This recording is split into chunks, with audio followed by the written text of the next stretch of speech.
While Chapter 4, Going Deeper with Writing to Learn, started off sounding out of date by focusing on students' love of writing and passing notes to each other, the chapter resonated well with the fact that students enjoy one-to-one correspondence. The write-around is a wonderful activity, allowing students to engage in meaningful conversations without talking to each other. By working in small groups, students can actively participate in an old-fashioned, pencil and paper mode of communication. Since today's students are accustomed to immediate feedback, the live written conversation would work well.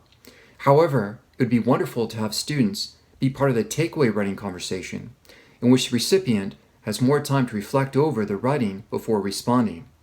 Teachers should do their best to join in the written conversation with every student in their classroom. The impact of, quote, making a nice little personal connection with each student should never be overlooked. A great classroom activity is collaborative annotation. It's a productive way for students to debate the meaning of concepts across all disciplines, from an algebraic problem to a poem. Students can discuss the meaning of the concept in real time and clear up confusion in the process. Through brief notes on a communal piece of paper, classroom thinking is enhanced. The double-entry journal allows students to examine concepts in a yin-yang manner. It reminded me of the pros and cons list that Benjamin Franklin was famous for. A double-entry journal can be used in every class: history, English, math, and science.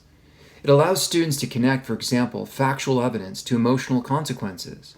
It is a great way to expand student thinking, allowing them to see concepts and ideas in a three-dimensional manner. As someone who does not believe in writer's block, I love the nonstop write.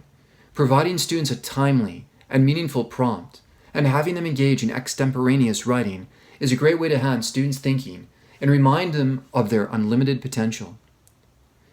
KWL is an effective way for teachers to see students' misconceptions without penalizing them.